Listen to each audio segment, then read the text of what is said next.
Good evening. Today I'll be presenting my routine for extraction of a full set of wisdom teeth.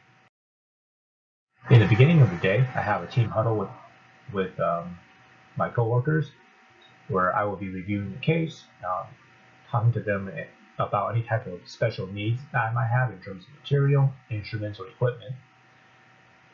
On the screen, to the right, is a setup of my extraction instruments. Going from the left to right, and top to bottom, we'll be identifying each one. The first one is the Yangar suction. Next is going to be a 60cc syringe with the 18 gauge needle attached. Inside is going to be sterile saline. We normally do about 6 cases a day, so we use 2 bottles, divvying up 1 bottle for 3 cases. Next, we're going to have a needle driver on a 3.0 chromic with a SH needle. Then we have the surgical suction with the Fraser tip. I prefer a 5mm diameter for opening.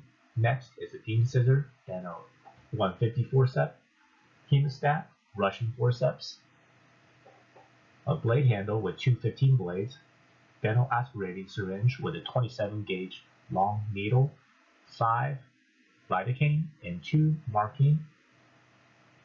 And then we have a Benair surgical handpiece with a 703 burr and a burr guard. We'll be talking about the handpiece a little later on the presentation. Next, we have Minnesota tissue retractor. We have 2 dental elevators. One's a 77R. The next one is the Cogswell. We have 2 molts, a 2-4 molt and a 9 molt. Finally, we have our Biblock and our gauze. For our patients, we want to make sure that they have their protection on, so safety glasses as well as a bib to protect their attire. Prior to starting our procedure, we'll be doing a surgical timeout, identifying the right patient, right procedure, any allergies that he or she may have, any modifications to the treatment plan we have discussed with the patient during our consultation appointment, and finally, answering any questions the patient might have. So for the surgical unit we use is the Benair ChiroPro L. This is the classic unit they have. I prefer having the default setting of procedure 2, which has 2.4 Newton centimeters, rotating at 80,000 RPMs. Once we are situated with our surgical routine, we'll be administering local anesthesia. I prefer to have 2 carpioles for the inferior alveolar block. One of them is going to be lidocaine, the other one is going to be a marking. And I use 1 carpiole of lidocaine for the posterior alveolar block. So in total, there will be 4 carpioles of lidocaine and 2 carpioles of marking used for the inferior alveolar block and the PSA. With the last remaining lidocaine, I'll be splitting that carpiole for 4 injections, 2 at the long buccal and 2 at the greater palatine block.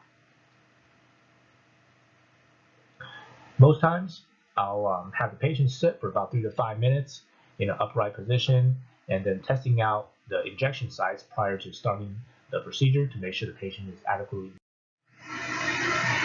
My overall extraction sequence, being right-handed, I prefer doing the right side first, and for the left side, I do not switch sides. I prefer doing the upper extraction first and then doing the lower extraction. In the following slides, we'll go over each particular sequence in greater detail.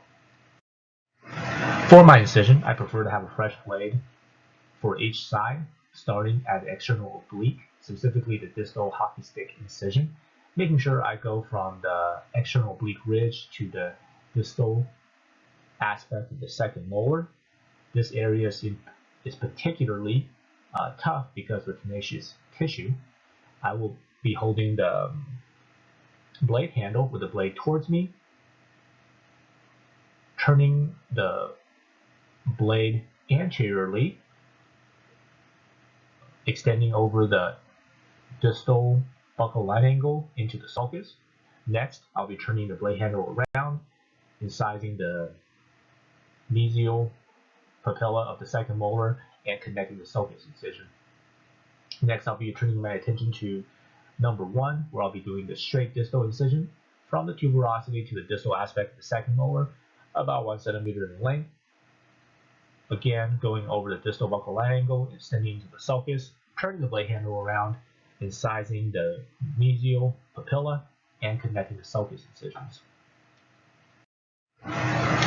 Once the incision is made, we'll be using the 9mm to develop the full thickness flap. Here we'll be using the sharp end, going from anterior to posterior, incising the periosteum, staying in the appropriate plane in order to reflect the tissue, showing the chalky cortical bone underneath. We'll be doing the number 32 site first, and then doing the same on the number 1 site, reflecting the flap to show the buccal aspect of the bone, as well to see if we could visualize the particular crown of the wisdom tooth. If we can't, we'll be using the 9mm to sound the bone and also remove portion of the buccal bone in order to visualize the crown. Sometimes it's difficult to use just the 9mm to remove the buccal bone, so I'll use the 2,4mm as well in order to gain exposure to the crown. Once the crown is exposed, I'll be developing a purchase point on the mesial buccal line angle of number 1 with a 77R, and that could be assisted with a Coswell as well. I will be using the elevator to luxate for movement, and as soon as I can feel any movement, I'll be placing the throw pack inside the mouth to protect the patient's airway, and then delivering the tooth with the elevator posteriorly and buccally to the vestibule of the patient. With the Russian tissue forceps, I'll be removing the tooth outside from the mouth. I specifically like the Russian tissue pickups because of the number of teeth that it does have. It prevents any type of slippage. After the tooth has been removed, we'll curette the socket and also irrigate it. Most of the time, I'll be compressing the bone on the buccal aspect for patient comfort during the healing phase. Next, on to tooth number 32. The first thing you want to do is have your assistant place the Fraser suction tip on the distal aspect of the surgical field, resting on bone, so you can provide adequate suction. Next, you want to be using the 703 burr attached to the surgical handpiece to unroof the crown of number 32. On the top left depiction of the tooth, you see the buccal trough that's being created. In terms of the horizontal extent, you want to expose both the distal and the mesial buccal line angle of the crown, and you want to make sure you go deep enough past the cortical bone into medullary bone, and that's evident by increased bleeding nature of the medullary bone. At this point, you want to luxate the tooth, see if you could deliver from the extraction site. However, if it's still immobile, we could do the vertical section, and that's depicted on the lower left. Here, the length is going to be from the furcation to the occlusal plane. With the burr, you want to make sure you leave a small shelf on the occlusal plane to prevent any type of inadvertent damage to the soft tissue. The depth is going to be into the pulp chamber and 1/2 way on the lingual aspect of the tooth in order to have a more controlled fracture from your vertical section. However, after the vertical section, you're still unable to deliver the tooth. You want to do your horizontal section, and that's depicted on the top right aspect of the slide. Here, the length is going to be between the hyoid to the CEJ, and the depth is going to be between going past the pulp chamber and 1/2 the distance into the lingual aspect of the molar. Again, we do that to make sure we have a very controlled fracture when we separate it with our 77R. On this slide, on the top left, we see a vertical section of our lower wisdom teeth, and we are able to deliver the crown and root complex on the distal in total.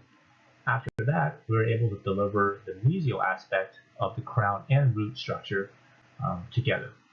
However, like we mentioned before, if that vertical section does not allow you to deliver the tooth, we want to do the horizontal section, and that would mean the crown is delivered separately than the roots depicted on the lower left.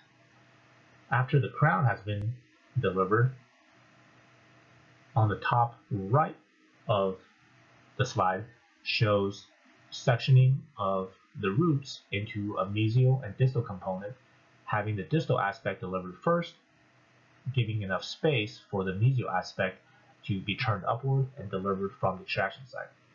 Once the extraction site is clean, we want to make sure we curette for any granulation tissues, hyperplastic follicle, and irrigate it well to make sure there's no residual bone spicules left in the socket. Next, we'll be taking our 3/0 chromic and placing a suture on the distal papilla of the second molar, tying it down with a single-handed surgical knot technique to make sure we secure the distal papilla and also close our flap.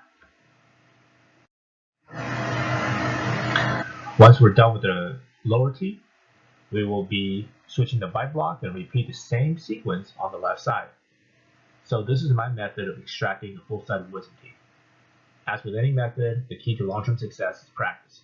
Having a consistent method helps you internalize the procedure, visualize each step, but only through practice can you really improve your manual dexterity and clinical application for